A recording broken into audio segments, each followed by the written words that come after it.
کیا آپ جانتے ہیں کہ پاکستان دنیا کا واحد ملک ہے جس کے بنتے ساتھ دنیا کی بڑی بڑی قوتیں اس کو توڑنے پہ لگ گئی ہیں؟ کیا آپ کو معلوم ہے کہ پاکستان کو برباد کرنے کے لیے دنیا کی دو عظیم سپر پاورز نے پچھلے 60 سال سے ایڑی چوٹی کا زور لگا رکھا ہے؟ اور یہ بھی حقیقت ہے کہ پاکستان کا پڑوسی ہندوستان، اس کی زندگی کا بس ایک ہی مقصد ہے کہ کسی طرح پاکستان کے ٹکڑے ٹکڑے کر کے کھا جائے۔ دشمن باہر سے بھی اور اندر سے بھی پاکستان کی آزادی پہ حملہ کرتا رہتا ہے، لیکن الحمدللہ آج بھی پاکستان ایک آزاد ملک ہے۔ اور آج 6 ستمبر ہے، ڈیفنس آف پاکستان ڈے، یوم دفاع پاکستان۔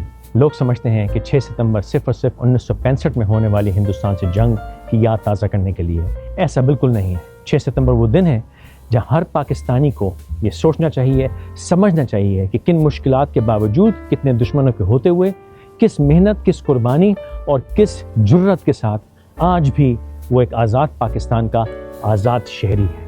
جو لوگ بھول گئے ہیں ان کے لیے آئیے تاریخ پر نظر ڈالتے ہیں۔ پاکستان ہندوستان سے 4 جنگیں لڑ چکا ہے، 1948، 1965، 1971 اور کارگل۔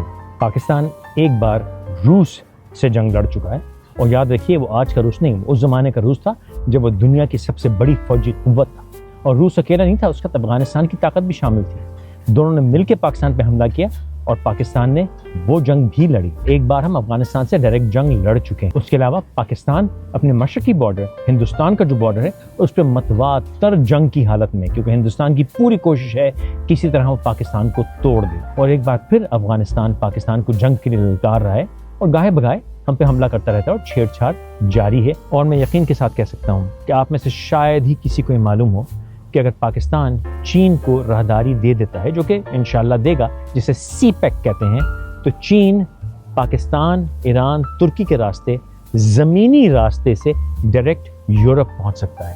چین کی جو تیل کی ترسیل کا راستہ ہے، جو کہ اس وقت Persian Gulf, Strait of Malacca, South China Sea سے ہوتا ہوا جاتا ہے، وہ ڈائریکٹ لینڈ روٹ سے اس کا بن جائے گا، اور دنیا کی کوئی طاقت، کوئی قوت چین کا وہ راستہ نہیں روک سکے گی۔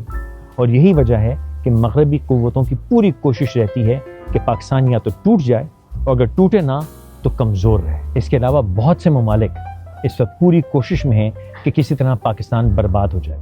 اس میں کچھ پڑوسی ممالک ہیں اور کچھ ریجنل ممالک ہیں۔ میں نام نہیں لوں گا کیونکہ کسی سے اچھے تعلقات ہیں، کسی سے برے، میں کسی کو ناراض نہیں کرنا چاہتا، لیکن جن سے اچھے تعلقات بھی ہیں ان کی کوشش یہی ہے کہ پاکستان ترقی نہ کر سکے، اس کے گھٹنے ٹکے رہیں۔ کیونکہ اگر پاکستان اپنی موجودہ حالت میں قائم رہتا ہے، آزاد رہتا ہے، اپنا کام کاروبار کرنے، اپنے فیصلے کرنے کا حقدار رہتا ہے، تو ان تمام ممالک کی معاشرت اور معیشت کو بہت سخت خطرہ ہے۔ پاکستان کی دفاعی قوتیں بیرونی جنگیں تو لڑ ہی رہی ہیں، لیکن پاکستان کے خلاف ایک اندرونی جنگ بھی لڑی جا رہی ہے، اور اس اندرونی جنگ میں کچھ دہشت گرد ہیں جن کو باہر کی قوتیں پیسے دیتی ہیں اور چلاتی ہیں اور ہم پہ حملے کرواتی ہیں۔ لیکن آج پاکستان کے خلاف ایک اور جنگ لڑی جا رہی ہے، ایک اور نئے طریقے سے حملہ کیا جا رہا ہے۔ یہ وہ جنگ ہے جس سے کہ لوگ پوری کوشش کر رہے ہیں کہ کسی نہ کسی طرح پاکستان کی جڑیں کھوکھلی ہو جائیں، اور اس سے بڑھ کے وہ کام کرنے کی کوشش کر رہے ہیں جو آج تک کوئی بھی نہ کر سکا، وہ یہ کہ پاکستان کی دفاعی قوتیں کمزور پڑ جائیں۔ یقیناً اس نئی جنگ میں بیرونی قوتیں پورا اپنا زور لگا رہی ہیں، لیکن یہ بھی حقیقت ہے کہ اسی مٹی سے کچھ اٹھے ہوئے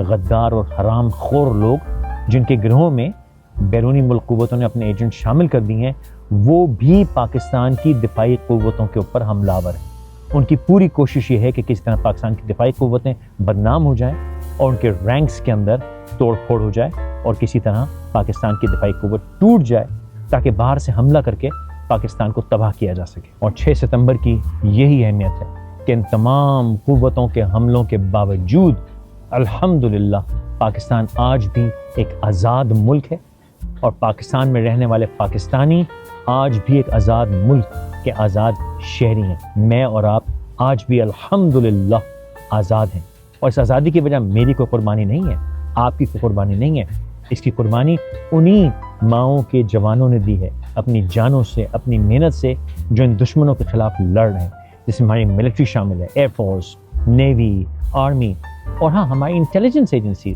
آپ کے سمجھتے ہیں یہ جنگیں انٹیلیجنس ایجنسی سے بغیر لڑی جاتی ہیں؟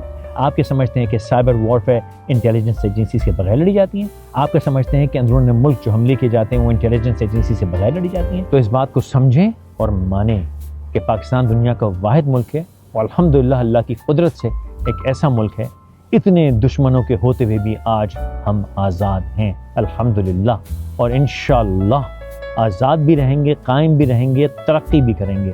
اگر کسی مائی کے لال میں دم ہے تو کوشش کر کے دیکھ لے، جو بھی طاقت، جو بھی قوت پاکستان کے خلاف آواز اٹھائے گی اس کو انشاءاللہ تہس نہس کر دیا جائے گا، اکھاڑ کے پھینک دیا جائے گا، چاہے وہ پاکستان کے باہر ہو، پاکستان کے اندر ہو، چاہے وہ کوئی پاکستانی ہو، اگر کوئی سیاستدان ہو، لیڈر ہو، اگر ملک کے بھلے کے لیے کام کرے گا تو سر آنکھوں پہ، ملک کے خلاف کرے گا تو وہ بھی اپنے انجام کو پہنچ جائے گا۔ اور کوئی بھی شخص اگر پاکستان کے مستقبل، پاکستان کی سالمیت، پاکستان کی آزادی کے خلاف ایک لفظ بھی بولے گا تو انشاءاللہ تعالی اس کو ختم کر دیا جائے گا۔ تو میری طرف سے آپ سب کو ایک بار پھر پاکستان کی آزادی بھی مبارک ہو اور پاکستان کی آزادی کا دفاع بھی مبارک ہو۔